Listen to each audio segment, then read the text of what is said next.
Huge thank you to Esker for sponsoring this video. Now that Valve is jumping into the sandbox of which Nintendo is clearly the king of portable handheld gaming, there's a feature that Nintendo has been doing for an exceedingly long time that I think Valve needs to steal. And if we go all the way back to, I think it's April of 1989, you're gonna see this. This is my Game Boy DMG-001. It has a copy of Tetris in the back. We'll see if I can get that into focus. There we go. And Tetris, if you remember the commercial kind of blew me away when I was a kid. It showed this kid playing their Game Boy Tetris game against a robot. And I never had a Game Boy when I was a kid. I ended up getting a Game Boy Color eventually, but I never had the original Game Boy until much later. Like I bought this one off eBay. But that commercial always stuck with me, of being able to play against somebody that's nearby. Of course, you had to have two Game Boys. You had to have I think it was called a link cable in order to play Tetris with other people. And I think both people had to have Tetris as well. But if you had all that stuff, you were able to play games on a handheld device with another person.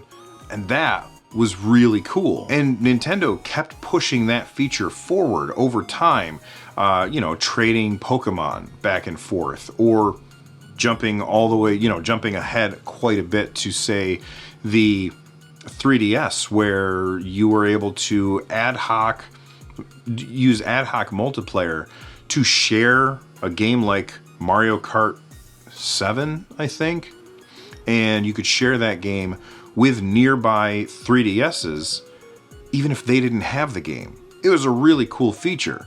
And the thing that it didn't need is an internet connection. Like, you did not have to connect to the internet for anything. It just automatically made a little closed network that talked to all the other Nintendo Switches that wanted to join. You put in a little code, and then you could play together. Now, that's awesome. And if I take my Steam Deck out in the world and I run into, say, you, and we're like, hey, let's play game X together. We can't unless we have access to the internet. Like maybe I'm gonna do, where's my phone? Well, I don't know where my phone is, but maybe I would do like a tethering to my phone so that we could share an internet connection, or we could walk down to like the coffee shop and use their internet in order to play a game with each other. But you shouldn't have to do that. These devices should be able to make a network that then other Steam Decks could connect to. And I think I spoke about this on the podcast, which I record on Mondays usually.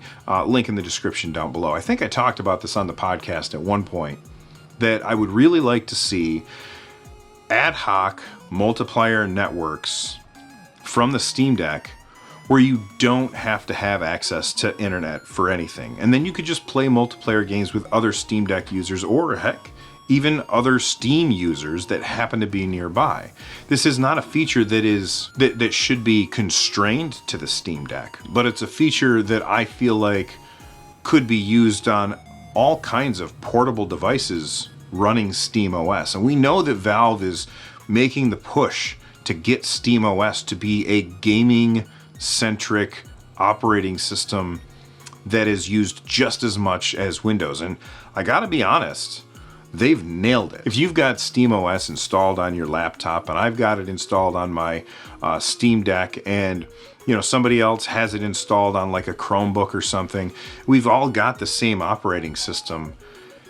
It would be really cool if Valve could just implement a tool where I could click a button, start broadcasting out, hey, this is my network ID, go ahead and connect to it, fake an internet connection so that we could play a game together. Now, of course, there's definitely a rub.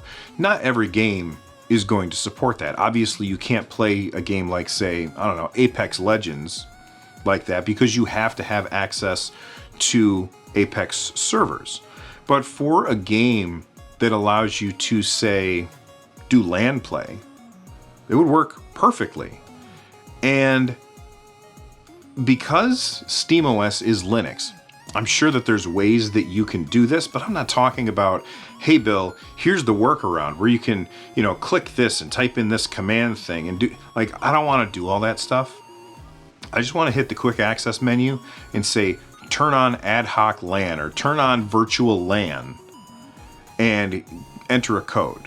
So then I enter a code and I tell you, hey, here's my code. It's 12345. That's the kind of thing an idiot would have on his luggage. And then once you punch in that code, guess what? We're on the same LAN together and we can play LAN-based games together. And I think that that would be absolutely amazing. Just imagine meeting up at, say, a bar or a restaurant or something, and everybody brings their Steam Decks. And then you have a tournament of, Team Fortress 2 or something like that. I think that that would be fantastic. So Valve, Nintendo's been doing this for a really long time. And I think, personally, that you guys need to steal it. This video is sponsored by Esker. Esker makes wallets that keep your credit cards safe. This thing is very cool. If you look, this wallet has a little button on it. When you push that little button, your credit cards pop out the bottom, the perfect amount so you can see which credit card it is, pop the other ones back in, pay for whatever it is that you're getting, and be on your way. Esker has lots of different options when it comes to wallets. They've got hard shell ones, soft shell ones. This one's a nice leather one. They even have ones that have a little band that you can put an air tag in. So if that sounds interesting, and if you're looking for gifts to give to people, then I think that Esker wallets might be a really good deal. If you are interested in this, click on the link in the description down below and use the code NerdNest at checkout. When you do, you're going to be saving 25% off every single purchase that you get. Or if you're spending more than $200 on your purchase, maybe you're buying a bunch of wallets, then you're going to save 35% off with my code, and you're going to get a money clip as well. So thank you to Esker for sponsoring this video on NerdNest.